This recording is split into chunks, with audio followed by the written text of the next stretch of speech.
শেখ হাসিনা জাতীয় যুব উন্নয়ন ইনস্টিটিউট আছে।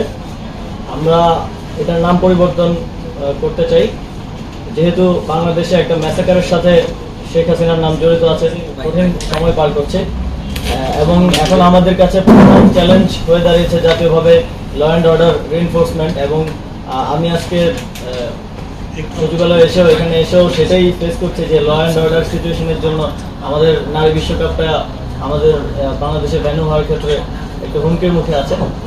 তো এই বিষয়ে আমরা আজকে কিছু আলোচনা করেছি বিসিবির সাথে এবং আজকে মন্ত্রণালয়ে এসে সবার সাথে আলোচনা করে আমার ভালো লেগেছে এবং আমার মনে হয় আমরা একসাথে ভালোভাবে কাজ করতে পারবো। তো আমরা তিনটি সিদ্ধান্ত কিংবা প্রসেস যদি বলি, তিনটি বিষয় উপনীত হতে পেরেছি। প্রথম হচ্ছে যুব ক্রীড়া মন্ত্রণালয়ের অধীনে শেখ হাসিনা জাতীয় যুব উন্নয়ন ইনস্টিটিউট আছে।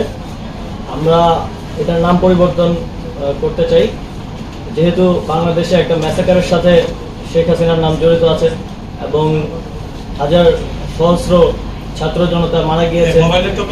আমরা মনে করি তিনি এর সাথে সরাসরি যুক্ত এবং সেই জায়গা থেকে এটা শুধু আমাদের মন্ত্রণালয় না, প্রত্যেকটি স্থানে এটা করা হবে।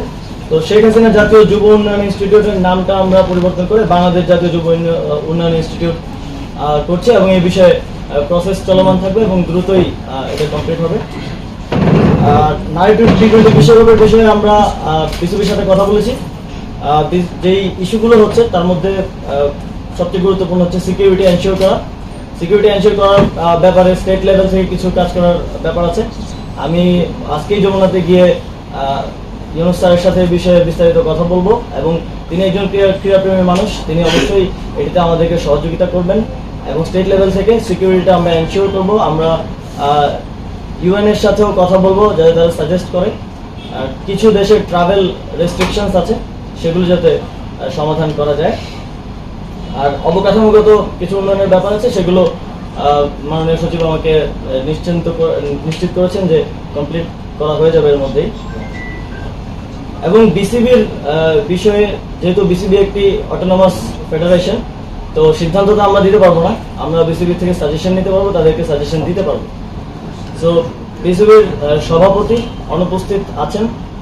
অবশ্যই একটা ফেডারেশনকে ওয়ার্ক করতে হইলে তার সবগুলো অর্গান ঠিকভাবে ভালোভাবে কাজ করতে হয়। সভাপতির মতো গুরুত্বপূর্ণ দায়িত্বে যিনি আছেন তিনি অনুপস্থিত আছেন, কিন্তু বিসিবি যেহেতু একটা অটোনমাস ফেডারেশন আইসিসির অধীনে, এই বিষয়ে আমরা সিদ্ধান্ত নিতে পারবো না। আমরা সাজেস্ট করেছি যারা বিসিবির ডাইরেক্টরস আছেন তারা এই বিষয়ে লিগেলি কিভাবে আইসিসির লিগেল ফ্রেমওয়ার্কের মধ্য থেকে কিভাবে এই বিষয়টি সমাধান করা যায় এবং অন্তর্বর্তীকালীন সময়ের জন্য কাউকে নিয়োগ করা যায় কিনা সে বিষয়ে তারা আমাদেরকে পরবর্তীতে রিপোর্ট করবেন এবং এ বিষয়ে আমরা প্রসিজারটা চালু রাখবো।